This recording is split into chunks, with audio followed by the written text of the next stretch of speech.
Waters presents On the Box.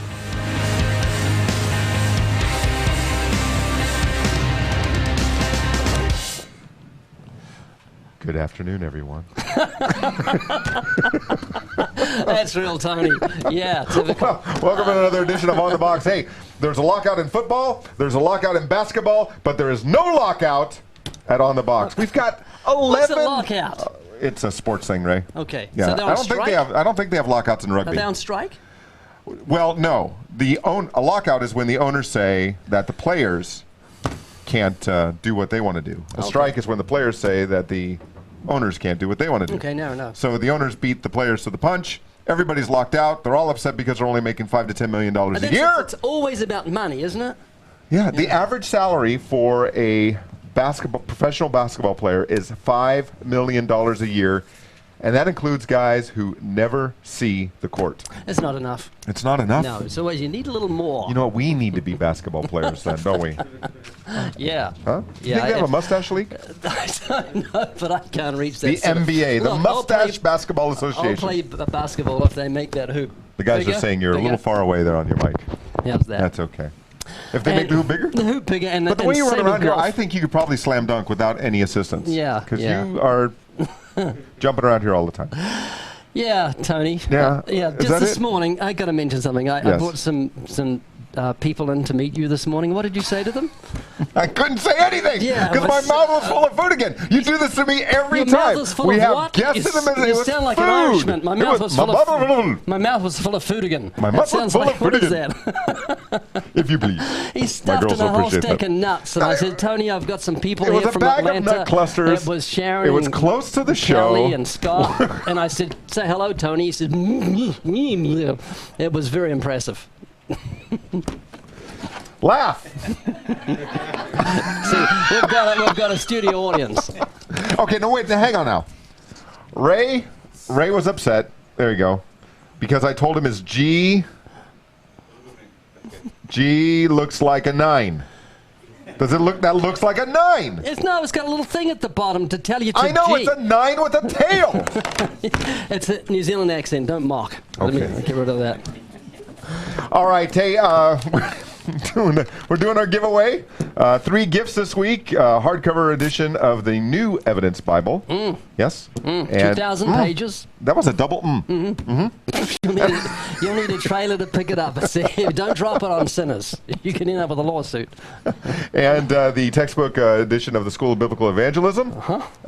Almost as heavy. That's big. Almost as big. I can just but about see soft over. cover. I can just about see over it when I'm reading it. It's a big. It's like a phone book. And 5 packs of our $1 trillion bills. Email us at onthebox@livingwaters.com. Onthebox@livingwaters.com. Full name, full address, and your zip code, if you please. And we're going to be selecting 3 winners. Now, I've been telling everybody we're going to select the winners on one day. Excuse me. One day on Monday. Okay. I've been telling everybody we're going to select the winners on Monday. We're not. No, Because it's the 4th of July and no one will be here. I will. You will not be here. I will be here. Why will you be here? Because it's only a mile from my house, and I come around on these silly holidays. Not that the 4th of July is a silly holiday. I mean, I Here don't we like go. doing nothing. Here we go. We get enough hate mail as it is now. Now we're un-American. I don't want to not work. What are you doing We've for got the 4th? eternity to have a holiday. What's that? What are you doing for the 4th of July? Well, I don't know. We'll have some cereal Gonna and go- just carry on with life. Are you- What am I supposed to? Let off crackers and keep the neighbors awake all night? I don't know what I'm I supposed just thought to maybe do. you might be hitting a local park or something since people are going to be out. Maybe do some I'll ride evangelism. around my bike and give out some tracks. Yeah. Okay. What Yeah. are they laughing about? I don't Danny know. and Ron are behind the scene. Ron is collecting questions from the chat room. Ron is the grown-up. And I don't understand that. Crackers. Firecrackers. Oh, no. Firecrackers are illegal in Los Angeles County. They are? The whole county? Well, what's going on? Bang, keeping us awake all night. Ray, What is it? Ray, if we were in an interrogation room right now, and I said to you that firecrackers are illegal in Los Angeles County, your response, they are, would tell me that you have firecrackers in your house. Do you have firecrackers in your house? Firecrackers in my You're neighborhood. gonna light off a chicken. They got firecrackers in my neighborhood. They're letting off crackers all night. Yeah? On 4th of July. It's Really? illegal? It is illegal. So you better come around and talk to our neighbors. It's 60 miles away, Ray. I'm going to be at the Dodger game on the 4th of July, At the where there lockout. will be legal fireworks going on. Oh, okay, there's no baseball. No, there will be baseball. I thought there was a lockout. No, that's basketball and football. Oh, they're bankrupt, aren't they? No, baseball's bankrupt. The Yeah, no, baseball's the bankrupt. Dodgers are bankrupt. Yeah. Okay, so I knew someone This was is bankrupt. real close to an Abbott and Costello Yeah, well, moment. who's on first? I don't know. Third base. All right. Jersey Fire. Okay, we need time to regroup. Mark and I are going to have the opportunity this next weekend, not Yes. this weekend, but the weekend after this coming weekend, That's to be exciting. out in New Jersey for the Jersey Fire Conference. Mark and I will be speaking along with Jeff Rose. I can't speak today. What's so different? What's that? Wow. Now, what do you think of Ray's shirt? This is a new shirt. This is called Should my we go buff with this shirt. kind of shirt, or Look, should we now go with I don't this look kind of like shirt? the skinny. Look at this. This gives me a little bit of buff. Saves me working out. Thanks for the padding, Ron. On the box at livingwaters.com, on the box at livingwaters.com. You decide which shirt you want us to wear. On the box at livingwaters. Ron, our chief financial officer is saying, what did you just do? It's Friday. It's about to be a holiday weekend, and I say shirts for everybody. Yeah. Let's take a look at this Jersey Fire promo. Now, Danny. Now, hurry. Now, Danny.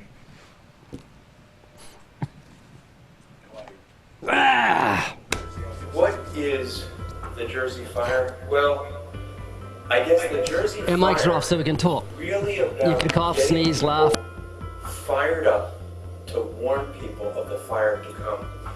You need to come to Jersey Fire. Every year, people from all over New Jersey come out, and even from New York, to share the gospel on the boardwalk with hundreds of people. They're coming there just to hang out, and they don't realize that they're going to hear the good news. It was great down at the beach. It was wonderful. People's hearts were very soft. It was a great opportunity to share the good news. It was really awesome. Jersey Fire, the preaching really convicted me to go out and preach. It revealed to me how to preach. Like, why do we preach and how do we do it? We're supposed to go out and tell people about Christ and to show him and just to reveal him to the world. I really encourage anybody out there who wants to really get on fire for preaching the gospel and be encouraged to do it, a little kickstart to come to Jersey Fire. It's tracts. People just take tracts like crazy out there. It's a wonderful night. Got to spend time with some good brothers and sisters. A lot of people just taking tracts, good preaching, crowds were gathering. It's a great night, glory to God. I was told that by some people out there I'm sharing the gospel, and they told me I'm wasting my time and my kids' life. But I told them this is the best thing I could do for my kids, is to teach them how to share the gospel.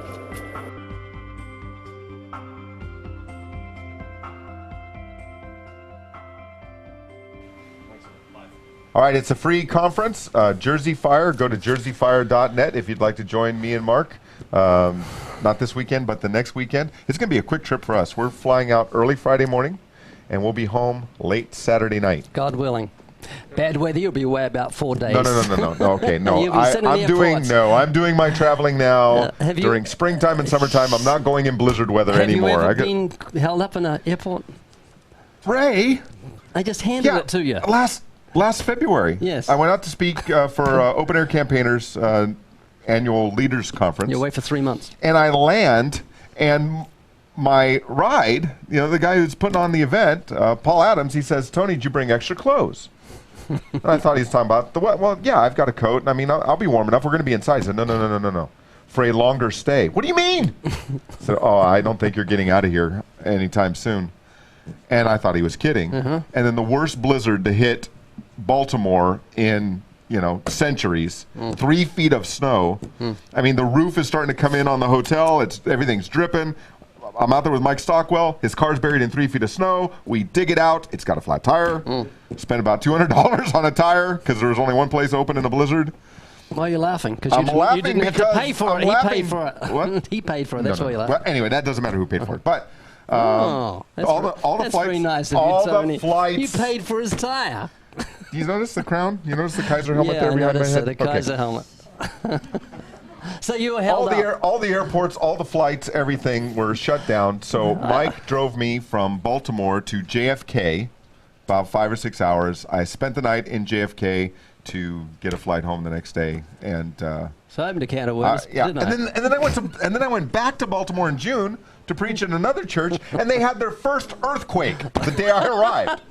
And so the joke in Baltimore was Tony brings the wrath of God with him whenever he comes to Baltimore. So there's a tornado heading for New Jersey coming up soon? They had a tornado in New Jersey, right near Andrew Rappaport's house, who's putting on the conference. Wow. Yeah, but let's move on. You want to move on? Yeah. Let's read a funny story, since there's no humor in this show today. Okay. All right. You sent, who sent this to me? This lady sent it to Sue, my wife. Oh. This letter. Okay. And then I sent it out. All right. And this is what you wrote to us. A woman named Kim, common spelling, wrote to us and said that her husband had our video series saying that she mocked Kirk and me. In that order? Was it Kirk first and then you? It's always Kirk first. Okay. Calling us the Hokey Brothers. That's a down under, isn't it? Down under? I mean, down south. Oh, down south. Okay. Yeah. And naming the video series, the Won't Work series. Kim said late one night the phone rang and it was a very nervous man who said that a woman at Union Station gave him my business card. It turns out a friend had double parked, ran to a security guard and handed him my card saying, "This is the woman who will answer your questions about God." Do you follow it? This is lady's writing to us. Her name's Kim. She said that some other lady ran into Union Station, gave this guy a card. Kim's card. Yes. So, and apparently it has Kim's home number on it. Not a good idea on business cards. He stammered on the phone telling me the story and then said that he had kept the card for a year, thrown it away several times, only to dig it out of the trash. Clifton, the person's name, that's a guy's name. Yeah. Clifton then went on to ask me question after question about Scripture. My husband found passages so that I could read directly as I spoke to Clifton over several hours. Well after midnight, Clifton was still questioning why he needed God, and I went, quote, full Ray. We're going to use that from now on. Time to go full Ray on this person. Have you ever told a lie? I queried. My husband was pounding the pillow laughing as I was mouthing to him to shut up. Within minutes, Clifton's heart changed. He was crying at his need for God and saying that he never knew why he needed him. We prayed, and I never heard from Clifton again. My husband, however, never misses an opportunity to laugh at me now. Former mocking at Ray. Isn't that good? That is good. So she's not mocking you anymore. She's going full Ray. Well, full Bible. You know, that's what I'm going to use. Biblical That's what I'm evangelism. going to use with the evangelism team this weekend as an encouragement. I'm going to tell them to don't quit, and if their voice starts to go down, I'm going to say, go full Ray! Go full Ray on this person! Oh, dear. Yeah, okay. All right. Ray, you sent me this story. Which one? Not this one. This one. Oh. Houston veterans claim censorship of prayers, including ban on God and Jesus. You send these things to me because you want to hear loud noises coming out of my office that reverberate around the building. That's why you do it, isn't it? Is this your office? Noises coming out of your office. No, that's the office of several chipmunks and squirrels. Veterans in Houston say the Department of Veteran Affairs is consistently censoring their prayers by banning them from saying the words God and Jesus during funeral services at Houston National Cemetery. Yeah, you're shaking your head. I want to do more than just shake my head. 3 organizations, the Veterans of Foreign Wars, the American Legion, and the National Memorial Ladies, allege that the cemetery's director and other government officials have created religious hostility at the cemetery and are violating the First Amendment. According to court documents filed this week in federal court, the cemetery director, Arlene Ocasio, has banned saying God at funerals and requires prayers be submitted in advance for government approval. Oh, boy. This is from Fox News. I can't read anymore. Yeah. What do you think about that, Ray? Well, you send it to me, you have to have a thought. I would say I pray in the name that rhymes with pleases. That's how to get around stuff like that. No, you just say it. You just get say to jail. it. Yeah. If need be. Yes. Yeah. Yeah, it got to the point where they stopped asking me at the Sheriff's Department to do the corporate prayers because I wouldn't abide by that policy not to pray in Jesus' name. Well, that's wonderful. You know? But I know they're doing this not only here at the cemetery, but I know military chaplains sometimes are facing fights like this, and certainly chaplains and law enforcement and fire personnel. And the Alliance Defense Fund are great for stuff like that. They just send a little letter saying, what are you doing? We represent 1,200 Christian lawyers, so knock it off, and they do. Sometimes, yeah. I mean, they've helped us out on a number of occasions as a ministry, and a number of our brothers and sisters in Christ around the country have been helped. AllianceDefenseFund.org. Just spell it out, all one word, AllianceDefenseFund.org. Wonderful organization. Things like this. Yeah, so, all right, so Ray, you're officiating a funeral, graveside, at Houston Memorial Cemetery. When's this? Whenever you want. Okay. And there is this ban on saying God and Jesus. What are you going to do? Just say God and Jesus. Just say God Let and them Jesus. deal with it. Yeah. Let it fall where Isn't it that falls. amazing? Yeah. Yeah, and I mean, and if it's good enough for John Wayne, I can do it. You watch those old movies, they always pray at those things. I mean, they don't say... John Wayne movies, they pray? Yeah, sometimes. At I've funerals. watched a lot of John Wayne movies. Yeah. I don't remember them You praying. just see cowboy movies, they always read the well, Psalm 23. It's in always cowboy read. movies? Yes. But it's not usually John Wayne. It's usually the Yeah, person yeah, guy, yeah, the yeah. guy, little guy Carson with big guy, belly. yes, And, okay. You want to go to the chat room? Yeah, let's We're do going it. to go anyways. Who's in the chat room? Well, a whole bunch of people are Okay. in the chat room. Okay. But we're going to answer some questions from the chat room. Several times, individuals deeply rooted in their denomination have taken offense when tested with the law, to the point of ending our conversation abruptly. This prevents them from hearing about God's grace. I know this is to be anticipated. Have you discovered responses or approaches to their offense that would allow for a continued presentation of the gospel? All right. Boy, that is heartbreaking. I know it's We like, run into this a lot. Yeah, it's like you can get open air preaching and personal witnessing. It's like a doctor explaining to someone they've got a disease because he's got a cure, and they're not going to want the cure unless they admit they've got the disease. And when he's talking about the disease and the symptoms, they just get up and walk out because they're offended. It's crazy. But it's most necessary for him to tell them about the disease, or they won't appreciate and appropriate the cure. And that's the dilemma we often have. Yeah. Jesus was sorrowful when the rich young ruler walked away from Jesus. I mean, the And greatest Jesus preacher. didn't chase after him and say, No. I have a wonderful plan for your life. Let's get together for a barbecue. The pool is warm. He didn't do that. No. No. He let him walk away Yeah. grieved. Yeah. And that's because salvation is of the Lord. So if someone walks away in the middle of witnessing to them, well, something's stirring in their heart. Apathy is your greatest enemy. So if someone's under conviction and they do walk off, it's because they're living in adultery, or they've just robbed a bank and you've talked about stealing or adultery, and that's what's stirred their conscience and it makes them feel uncomfortable. So there's never such a thing as a failure when it comes to witnessing. The failure is not to witness. That's right. Absolutely. And certainly there are false converts in probably just about every church in the country, and certainly among some of the more liberal denominations. In fact, I posted an article on the blog. I'll talk about that in a minute. And there's a reporter for the Toronto Star up in Canada. He's kind of like the male version of Dear Abby on the spiritual side for this newspaper. And he is a quote-unquote minister. And so I went to his website, and it says right there on the homepage, we do not believe that Jesus is the only way. Whoa. So what do they believe? Doesn't matter. Nothing. Doesn't matter. Yeah. Yeah, they're worshiping a false god of their own creation. And what Bible do they read? Well, The torn it out Bible. yeah. So, yeah, the encouragement to sum up this question is to speak the truth in love, bring the law to the proud, grace to the humble, and if they walk away, that is between them and the Lord. You're not going to argue anybody into the kingdom. And, you've sown some seeds. Someone else may come along and water later, and the Lord gets the harvest. Mm-hmm. Yeah. I hear you. All right. Next one. Is it a good idea to make my own tracts for evangelism? Yes. I just did. And no. Because you need some good graphic art. You need someone who can lay it out nicely because you're representing the Lord. And number two is that if you get 5,000 printed, they're going to cost you about probably 10, 12 cents each.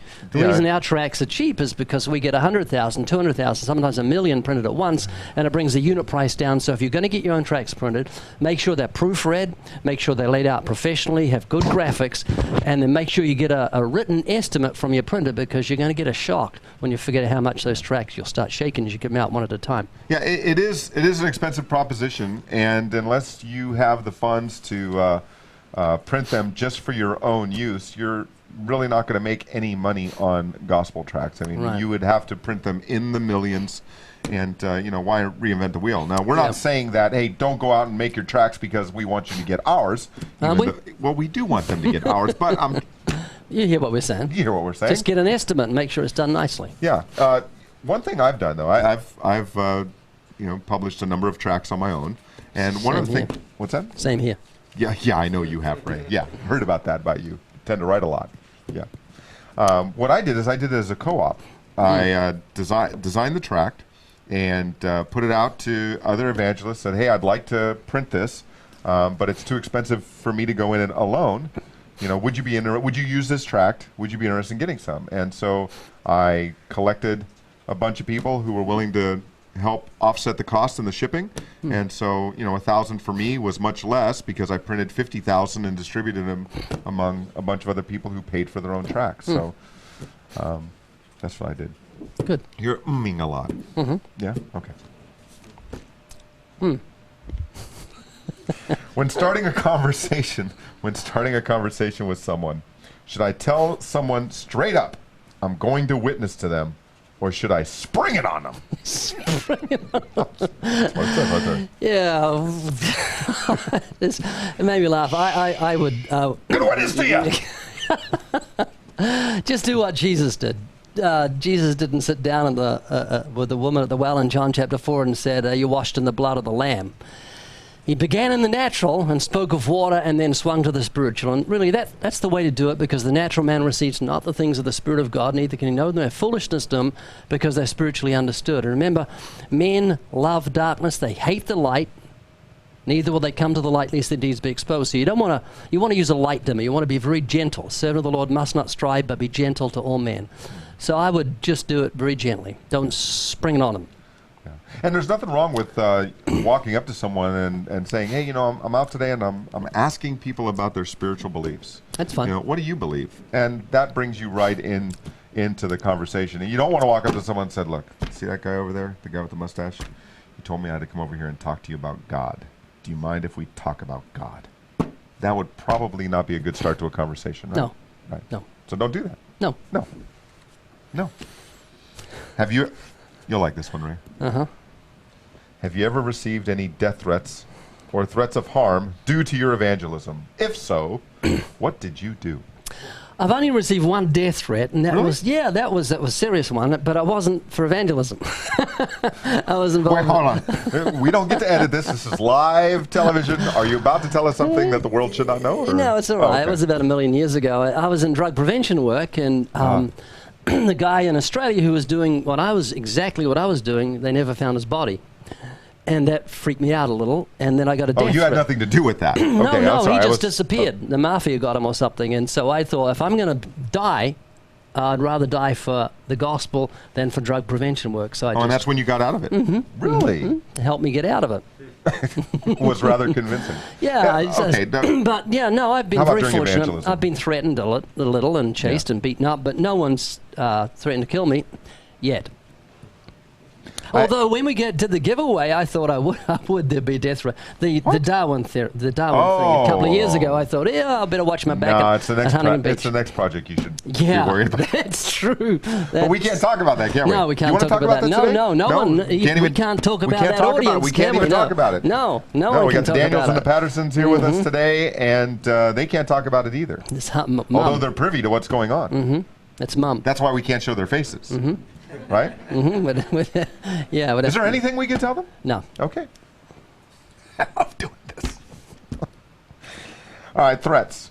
I've been threatened. You have? Yeah. Post Sheriff's Department. Oh. So this is to do with the gospel, not just as a police officer? Yeah. Oh. Do you want to know? No, not really. Let's just move on. Tell me what happened. All right. I was in Burbank one night with a team. And about 11 o'clock at night. Oh, I remember. Just carry on. Tell the people. And this guy walks up in this Matrix-style trench coat. It's the long. Long leather trench coat, dark sunglasses. And he's just flicking open this lighter as if it was a switchblade. And I'm standing up on the box preaching, and he says, I'm going to take your soul. Yeah. And I said, well, you can't take something that doesn't belong to me. But he was insistent, and I had with me one of the elders of my church, Ty McIntosh, who is 6'7", and another member of the church, Mike Dunnigan, who's over 6 feet tall and broad-shouldered construction type. And as I'm having this dialogue with this not-so-friendly young man, my two buddies of large proportion quietly move to each side of him. And I look at Ty and say, Ty, is anything going to happen to me tonight? No, Tony. Mike. Anything going to happen to me tonight? no Mike, or no Tony, and he drifted off into Oblivion. Yeah, you know, we showed a video from the Ambassadors Academy a few weeks ago, where Marcus Pittman, we call him the Magnet, because every time he opens his mouth, people get angry. And we're on 3rd Street Promenade, and someone was very, very upset with his preaching and moved in to make some threatening sounds and movements and things like that. And there was about 10 of us who simply folded our arms and surrounded Marcus and made friendly glances at the young man who thought to do Marcus harm, and common sense won the day, and he went away. Here's a little thing I've learned. If someone's going to beat me up, if someone comes up and says, God is love, I think I'm going to get beaten up now, because that's a little sign.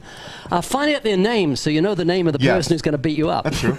And let them know how many cameras are going now. No, that is a good deterrent, too. No, just if you find out their name, they're less likely to beat you up. If you say, what's upsetting you, Tom, or whatever his name is. And then... What's upsetting you, Tom, who's 6 feet tall, wearing a blue shirt and blue jeans, brown shoes? Yeah, and also if I feel the crowd getting angry, which I have sometimes, I thought, here's a lynching mob here. This is the same mob that stoned Stephen. I felt like that once. Sure. So I just preached on... Was that Israel? John, no. Oh, that was another time. Just start preaching the love of God. John 3:16 and that sort of stuff. And the crowd calmed down a little. All right. And I didn't get killed. We have one more question. What should I say to a friend who is starting to have doubts about his faith? We're not answering that today. Oh, it's a teaser. We're teasing them. We're going to tease them. Tuesday. That's good. Because that is a powerful, that's a powerful thing. Yeah, it is. So we'll talk about that Tuesday, because we're not going to be here on Monday. There won't be any show. That's right. On Monday. We've got 31 seconds. We got as much time as we need. We're running the show here. Someone emailed me yesterday and begged me to stop yelling on the show because I sound like Howard Dean, the crazy politician. No, you do a little. So, but it's good. I like it. I sent LOL back in all capital letters, kind of screaming on. It keeps me awake. Does it? Yeah, I like it. I like to do that. Hey, I am heading out to 3rd Street Promenade on Saturday. The team, I got a team name, 3rd Street Heralds. 3 of us. Yeah, Heralds. Now, Maria and the girls are going to be there too, but no, we got team foreman for Santa Monica 3rd Street Promenade. Remember Saturday. to pray for Tony Saturday. We'll be out there noon to 3. If you are in the area, Pacific time. Yes, we won't be out there noon to 3 Don't Eastern pray at the time. wrong time. We won't be out there noon to 3 Israeli time either, because that's like 10 hours later. That's good. Time is gone. Time is gone. Is it gone? Look, go to the blog, onthebox.us. Go to the blog, onthebox.us. The new article starts with this. Some of the same people who are vehemently against spanking children are just as passionately in favor of aborting children. They protest the corporal punishment of children once they leave the womb, but they promote the murder of children in the womb. What do you think about that? And until Tuesday, be encouraged, strengthened, and unafraid. Proclaim the gospel.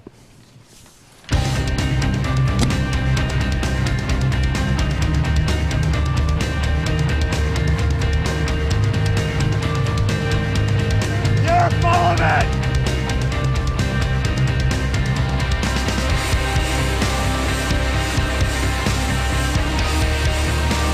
Living Waters presents On the Box.